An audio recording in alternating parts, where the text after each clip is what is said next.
The new aircraft carrier HMS Queen Elizabeth goes on maiden voyage to the Indo-Pacific region, and the motto is confident but not confrontational. Adverse winds in the English Channel deprived the residents of the traditional naval base of Portsmouth from a colourful spectacle. The British armada around the brand new aircraft carrier HMS Queen Elizabeth had to leave early at dusk on the weekend from Pentecost. The Royal Navy flagship, which cost the equivalent of 3.7 billion euros, had previously received a royal visit. The 95-year-old namesake gave the crew her good wishes personally, under the command of the fleet group Stephen Moorhouse. The aim of the 8-month maiden voyage of the Fleet Association over 26,000 nautical miles, that's more than 48,000 kilometers, is the Indo-Pacific in the Indo-Pacific region. As a purpose, London emphasizes the strengthening of friendship and trade relations with India, South Korea and Japan.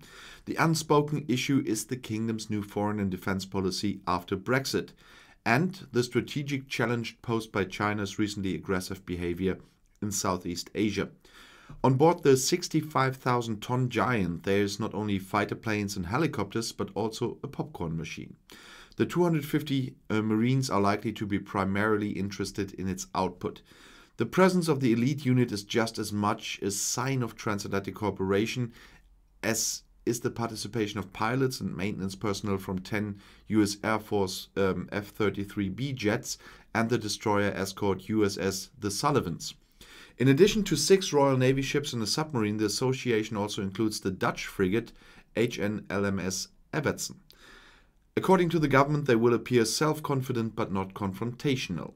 Friends and foes alike should be closely watching the behavior of the convoy in the South China Sea, of whose waters China claims large parts of its territory. As with corresponding passages by the US Navy, the Royal Navy is also concerned with underlining the international claim to freedom of navigation. This should also include crossing the 180-kilometer wide strait between the democratic island state and the communist dictatorship on the mainland. Of course, it's not confirmed in London that and when this is planned. The high seas hold too many imponderables ready for this, it says it diplomatically. Angus Lapsley from the Department of Defense is looking forward to an important strategic moment. With the most modern aircraft carrier in the world, the kingdom wants to demonstrate its commitment to European security and especially NATO, but also to establish new trade relationships. Representatives of the Foreign Office and the Foreign Trade Ministry were also demonstratively invited to brief the foreign press these days. An expression of the better integration of foreign and defense policy, which the Conservative government under Prime Minister Boris Johnson is striving for. Only recently, the head of government published a 114-page integrated review in which Great Britain set ambitious goals after Brexit. We want to maintain the international order in which open societies and free trade can flourish, says Johnson. Democracy and free markets based on freedom of expression are the best prerequisites for this. Robin Niblett from the London think tank Chatham House analyzes the paper, intelligently presents the United Kingdom as a middle power. It underlines the global aspirations of the 6th largest industrial nation in the world and a permanent member of the UN Security Council. This year, the island will also chair the G7 round of Western industrialized nations and will host the UN Climate Conference in Glasgow in November. Under the impression of the systematic suppression of the Uyghur minority and the coordination of Hong Kong, London, encouraged by Washington, has been demonstrating a clear distance from the communist regime in Beijing last year.